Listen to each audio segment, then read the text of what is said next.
जोङो माइनरिटि ना होमबा जोंनि बिटिसि ओनसोलाव जों माइनरिटि जानो थांगासिनो दङ। Accord implementation BTR accord implementation खालामग्रा जायफोर बिथांमोन खालामनो साननाय बिथांमोना साबधान जानाया मोजां। जेंनाया जाहैबाय बर'फ्रा ओरैनो केस होआखै। आर्टिकल 14 भायलेसन जादों होननानै बुंदों। राइट टु इक्वालिटिनि खोथा दङ। जायफोर मुंख्लं जालांदों हारिनि थाखाय गावनि जिउखौ बावलांदों बिथांमोनखौ आङो खर' गंग्लायै आंनि खुलुमनायखौ आङो सिबिनायखौ बावहरग्रोनायजों आंनि नोंथांनि फिननायखौ लासैनो आं होलांनो सानदों। गुबै नोंथांनि फिननायनि होनायनि सिगां जों साफ्रोमबो बर' रायजो राजानिफ्राय जायफोर एफा एनै मोनथिदों रोंगौथिनिफ्राय बुंदों बेफोरखौ गोरोन्थि लालायनानै जोंहा जेबो मुलाम्फा जानाय नङा। जों सोरबा गोरोन्थिफोर मावदोंबा आंबो गोरोन्थि मावदोंबा आसि थुनानै खोन्थालायनायनिसो नैबे सम। जि थासारिजों बर'फ्रा दिनै दङ बे थासारिखौ नायोब्लाथ' बै समनि थासारि पिटिसि आरो आबसुनि बै समनि थासारि गोसोखांनानै जोङो लानाया मोजां। जाहाथे जोङो आरोबाव जोंनि थासारिया बेबायदि फैयाब्लाबो दिनैनि खोलोमनि दावहायाव जोङो जेननायखौ जोङो नुगासिनो दङ। आङो गिबियावनो बर' हारिनि जै जाहक आङो जै बर' हारिनि बेखौ आङो गिबियाव लाबोग्रोबाय। खारन आं बर' फिसा। आङो जेब्लायबो बर' हारिया अरायसम बुहुमाव गेरेमसा माहारि हिसाबै थांनानै थानो थाखाय जोङो खामानि मावनांगौ साफ्रोमबो। ओमफ्राय आङो दिनैहाय नोंथांनि जि सोंथि बिटिआर एकर्ड इमप्लिमेन्टेसननि सायाव नोंथाङा सोंदों जे फैबाय थानाय समाव 54 कनस्टिटिउन्सि जासिगोन लोगोसे 6 nominated by the governor nominated member माने बिटिसिनि MCLA नमिनेटेडआ जाहैबाय 6 बेनि सायाव गुबै सोंथि सोंदों। आं दा दिनै रायजो राजाफोरनि आशीर्बाद मोनगोन आंनि बुंनायाव माबाफोर आशीर्बाद लानानैसो आङो बुंनो सानदों। दिनैनि दिनाव जोंहा बिटिसि बा बिटिएडिआ दिनैनि दिनाव MCLA हिसाबै बिटिसि इलेक्सन रुल जोंहा दङ। बिटिसि इलेक्सन रुल 2004 दंखायो। दा ओमफ्राय बिटिसि जिहेतु जोंना एमेन्डमेन्ट जादों 2003 आवनो। बै एमेन्डमेन्ट मडिफाइड 6 शिड्युल जोंनिया district council basically district council जोंनिया मडिफाइड डिस्ट्रिक्ट काउन्सिल। ओरैनोबा जोंना रिजनेल काउन्सिल नंखाया। बेखौ जोंना एकदम कनसेप्टआ क्लियार जानाया मोजां। आं रायजो राजानि जानानै आंनि मोन्दांथिखौ आं दिनै बुंदों। आं रावखौबो थांखिनानै बुंनाय नङा। मानो होनोबा जोंना बिटिसि हिसाबै 40 कनस्टिटिउन्सि दङ। 40+14 खालामनो नाजादों। 40+14 खालामनो नाजादों लोगोसे 6 नमिनेटेड खालामनो नाजादों। दा जोंनि थाखानाय 40आव जोंनिया जाहैबाय 30 seat is reserve for the ST plain नङा होमबा? आरो जाहैबाय बेनियावनो माखासेया जाहैबाय नमिनेटेड 6 थाबाय नङा होमबा? आरो 10आ रिजार्व फर द नन ट्राइबेल नङा होमबा? नन ट्राइबेलनि थाखाय आरो माखासे बेयाव गासिबो कन्टेस्ट खालामनो हायो मोनबायाव नङा होमबा? बे हिसाबै ओरै लिरखानाय दं आरो आं कनस्टिटिउसननि खोथाखौ लिरनोसै। Provided that Bodoland Territorial Council shall consist of not more than 46 members, of whom 40 shall be elected on the basis of adult suffrage, of whom 30 shall be reserved for scheduled tribes, 5 for non-tribal communities, 5 for open for all communities, and remaining 6 shall be nominated by the governor having same right and privilege as other members. बे आरो मेइन बेनो जाहैबाय constitutional amendment जानानै फैनाय आरो बे जाहैबाय भारतनि संबिधानाव जानाय रोखा लिरनाय 6 शिड्युलनि प्रभिजन मथे जानाय। ओमफ्राय जोंनि बिटिसिआनो जाहैबाय सबसे लार्जेस्ट डिस्ट्रिक्ट काउन्सिल आरो गुबुन डिस्ट्रिक्ट काउन्सिलफोरा आसामनिया एसे गिदिर बुंनो थाङोबा जेरैहाय डिमा हासाव ना होमबा? डिमा हासावाबो एसे गिदिर ओमफ्राय कार्बि आंलंआबो एसे गिदिर खिन्थु बिसोरना गंसेल' डिस्ट्रिक्ट आरो गंसे डिस्ट्रिक्टनि गेजेरावनो बिसोरना दा जोंनिखौ बै समनि अटल बिहारी भारत रत्न अटल बिहारी वाजपेयी बिथांमोननि जि सरकार सालायबाय एनडिए सरकार सालायबाय थानाय जोंनि मानिजाथाव LK आडवाणी बै समनि होम मिनिस्टार नङा होमबा होम मिनिस्टारमोन नङा होमबा बिथाङानो जोंनाव फैनानै जोंखौ गोजोनग्लाय होफैदों BTC एकर्ड लाबोनायाव बिथांमोननि आखाइ दङ आरो गोबां दं आरो बै समनि NDA गभर्नमेन्ट BJP गभर्नमेन्ट ओमफ्राय आङो गुबै बाथ्राखौ बुंनो लुबैदों दानि दिनाव आरो जोङो मा रोखोमै जों कन्स्टिटिउन्सि बानायगोन कमिसना मा रोखोमनि डेलिमिटेसना बोरै जागोन कन्स्टिटिउन्सिफ्रा बोरै जागोन बे कन्स्टिटिउन्सिफ्रा थिग जायागौमानि आरो जोंनि जिखिनि इनक्लुसन जायागौमानि बाउन्डारि एक्सटेनसन जायागौमानि जुदि जोङो फिसा एरियास एकदम स्मल एरियाखौ लानानै जुदि कन्स्टिटिउन्सि बानायोबा बेसेबां मिनिंफुल जागोन बिनि पावार एन्ड फांसना माबायदि जागोन 6 शेड्युलनि प्रभिजन मथे बेफोर गासैबो स्टाडिनि गेजेरजों नायनांगोन बिथांमोना जायफोरा खालामनो सानदों आरो गुबै बाथ्राखौ आं बुंनो लुबैदों थारमाने बै समाव 2003नि एकर्डखौनो 2004 सनाव 2004 मायथाइयावनो अना बर' बिथांमोना जायफ्रा अना बर' होनो नन ट्राइबेल मानसिफोर 100% नन बर' गामियाबो अन्नाय भाबै हाबदों बेखौ लानानै बिथांमोना हाइकर्टआव गोबां केस जादों इन्डियान कन्स्टिटिउसनाव एमेन्डमेन्ट जानायखायसो बेहाय प्रसेस मथे जाजोबनायनि थाखाय जोङो बै समाव बर'फ्राथ' थागिबि बे हिसाबै जोंखौथ' खुनु कुइसन खालामनोनो हाया बुंनो थाङोबा जोंनि गुवाहाटी जेनेबा बेलटला सार्कोलाबो कमप्लिटलि बुंनो थाङोबा ट्राइबेल बेल एन्ड ब्लकआनोमोन नटिफिकेसन दं दाबो नायना देखायनो हायो आङो बिनि सायाव दङ आरो थागिबि जोङो नङा होमबा थेवबो जोङो माइन'रिटि ना होमबा जोंनि BTC ओनसोलाव जों माइन'रिटि जानो थांगासिनो दङ जोङो मेजरिटि बै समाव जों मेजरिटिमोन आरो दाबो जोङो मेजरिटि जानोबा मा राहा लानांगौ आरो जोङो लेन्डलेसफोरनो लेन्ड होनांगोन बर'फोरखौ नङा होमबा दा आं गुबै बाथ्राखौ एसे बारस'नानै बुंनाय बायदि जादों 46 जोंहा दंखायो नोंथांमोना दानि backward implementation BTR accord implementation खालामग्रा जायफोर बिथांमोन खालामनो साननाय बिथांमोना साबधान जानाया मोजां जेरै दङ जोंनि जि MCLA नि जि कन्स्टिटिउन्सिनि जि बाउन्डारि बिनिफ्राय फिसासिन जायोबाबो जोंहा प्लास माइनास पइन्ट दङ बे रोखोमनिनो जोङो बारायनोब्ला जोंना गोबां जेंना फैनो हागौ जेंनाया जाहैबाय बर'फ्रा ओरैनो केस होआखै आर्टिकल 14 भायलेसन जादों होननानै बुंदों राइट टु इक्वालिटिनि खोथा दङ आरो आर्टिकल 21 दं पार्सनेल लाइफ एन्ड लिबार्टिनि खोथा दङ नों रावबो पार्सनेल लाइफखौ भायलेसन खालामनो हाया बे रोखा लिरनाय दं आरो आर्टिकल 21 भायलेसन जायोबा मा जानो थांगोन जोंनि बे एकर्डनि एगेन्स्टआव जुदि BTCनि BTRनि बेफोरखौ कनफ्लिक्ट जालायनानै केस जायोबा जोंहा लासैनो जोंनि थाखानाय गोहोआ अट'मेटिकलि सोरनाव थांगोन रोखा मोनथियो दा बेखायनो गुबै बाथ्राया जाहैबाय 6 शेड्युलनि प्रभिजन मथेनो जोंनिया जायोब्लाबो माखासे जेंना फैयाथ' आं बेखौ सोंहरबाय दिनै आंनिफ्राय गुरैयै आं नोंथांमोननिसिम जायफोर खालामनो लुबैदों जोंथ' हेंथा गैथारा जों हायोबाथ' डिभाइड आसाम 50-50 सेपारेट स्टेटहुडखौ जोंनो नांगौ अब्लालाय नोंथांमोननि एकर्ड इमप्लिमेन्टेसनाव मानो हेंथा आंहा जेबो हेंथा गैया नाथायबा हेंथाया दङ जोंनि थाखानाय गोहोनिफ्राय जुदि आपग्रेड जाया अब्लासो जोंहा जायाब्ला जोंहा बेयाव हेंथा दङ जोंहाबो बुंनो मोन्थाय दङ जों बर' फिसा हिसाबै दा बेवहाय नोंथांमोनाबो बर' फिसा जोंबो बर' फिसा जोंहाबो मोन्थाय दङ नोंथांमोनाबो हारिनि थाखाय मोजांखौनो मावनांगोन जोंबो हारिनि थाखाय मोजांखौनो मावनांगोन सोरबाया गाज्रि मावोबा जोंहाबो बुंनो मोन्थाय दङ आं बेखायनो खनले खावलायो जाहाथे नोंथांमोना जोंनि रिटायार्ड बिउरोक्रेट्सफोरखौ लानानै लोगोसे जोंनि कन्स्टिटिउसनेल एक्सपार्ट उइदाउट अपिनियन माने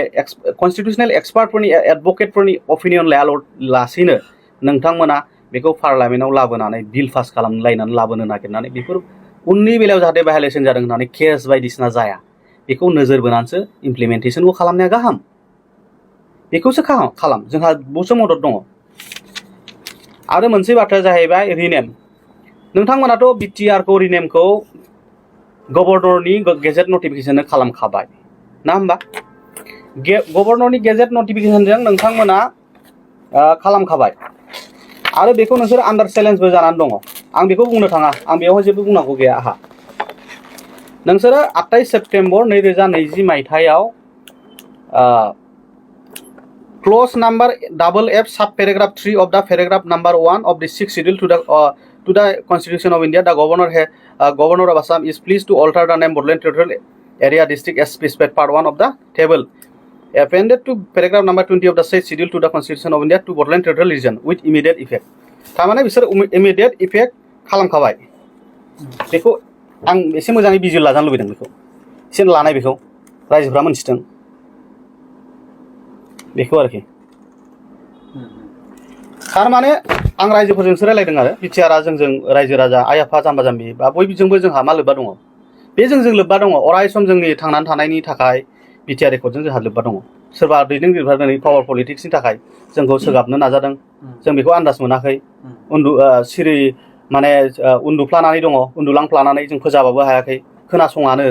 थेवबो आं दिनै रायजो राजाजोंसो रायलायनो थाखाय आङो नोंथांमोनखौ जोबोद सुजुग सुबिदा होनानै गोजोननाय मोनदों आरो आं रायजो राजाजोंसो रायलायगोन आरो गुबैयै रायजो राजाफ्रा जोङो साग्रिद जानाया मोजां आरो जे जोंहाथ' रावबोहाबो जोंहा थांखि गैया जोंहा गोजोन खुसि बर' हिसाबै थांनानै थानायनि थाखाय जोंहा बिखा फोदांनानै थांनानै थानो थाखाय जोंहा मोन्थाय दङ जों बे जायगानिनो थागिबि ओमफ्राय आङो गुबै खोथाखौ रायजो राजानो आं खोन्थानो सानदों आरो दा नोंथांमोनाथ' मिथिखागौ जाखांजोबखांनायनि उनावसो नोंसोर पार्लामेन्टआव थांनोसै नामा बेथ' माने मिनिजाथाव आरो गुबुनफ्राथ' मिनिगासिनोखा बर'फ्रा बर' रायजो राजाफोरखौहाय बै माखासे दैदेनगिरिफोरनि थाखाय थगायजाबाय नालाय बेखौथ' जोंखौ मिनिगासिनो दङ नोंथांमोना मिनिनायखौबो जुदि आन्दाज मोनाबा माथो दंबावो नोंसोरो जेन'बा आरो मानाव गेदेर बिथांमोना बेखौ लाबोखाबाय नोंसोर होननायाथ' गोरोन्थि जायो नोंथांमोना मानाव गेदेर बिथांमोना बेखौ लाबोखांनायनि उनावसोबाव आरो माबा पार्लामेन्टआव लाबोगोन नामा बेखौ लाबोबा हले मोनसे गिदिरथार ब्लान्डार मिस्टेकबो जानो हागौ आरो ब्लान्डार मिस्टेक बायदि जायोबाथ' नोंथांमोननि दायखौ नोंथांमोना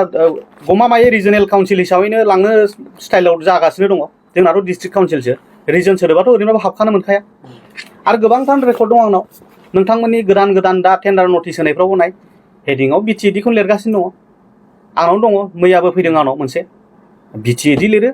माबा मोनसे बडिफ्राव बिटिआर लिरो बेफोरो बबे जुक्तिजों लिरगासिनो दङ नोंथांमोना बेखौ लाजिनांगौ गिनांगौ जेबो खोथा गैयाना गोरोन्थि जाबाय नङा होमबा पावाराव फैबाय नङा होमबा नोंथांमोनखौथ' जों बोखारनो नङा होमबा जों बिनि थाखाय नङा जाहाथे रैखाथिनि थाखायसो जों खोथा बुंदों बेयाव दुखु मोननांगौनि खोथा गैया एखेबारे खोथा गैया जोङो आं दाखालि मोनसे फंसे बाथ्राखौ बुंदों इन्ट्रस्पेक्सन गावखौनो गाव नायबिजिर सेल्फ एग्जामाइन खालाम आं मा मावदों ना होमबा आं रायजो राजाखौ बुंदों माने इन्ट्रस्पेक्सन गावखौनो गाव माबा मोनसे मावफ्रांबायबा बेखौहाय नोङो एग्जामाइन खालामना नंगौना नङा खोथाया बबेया सैथो बेखौ लानानैसो जों गोदान लामाखौ जुरिफिननांगौ आरो गुबै बाथ्रा बे दा बेवहाय जोंहा बुंनांगौआ बेनो बिटिआरआथ' ओरैनोब्लाबो एखेबारे बे वर्डिंआनो भुल आरो आङो बिटिसि एकर्डनि मोनसे बाथ्राखौ गुबै बाथ्राखौ बुंनांगौ दङ आं बेखौ बुंनो सानबाय रायजो राजानि अननाय रायजो राजाफ्रा जाहाथे बेवहाय गोबां बिपिएफ सापर्टार बिजेपि सापर्टार कंग्रेस सापर्टार ना होमबा ओमफ्राय इउपिपिएल सापर्टार दङ जों गासिबो मोनथिनांगौ दङ आरो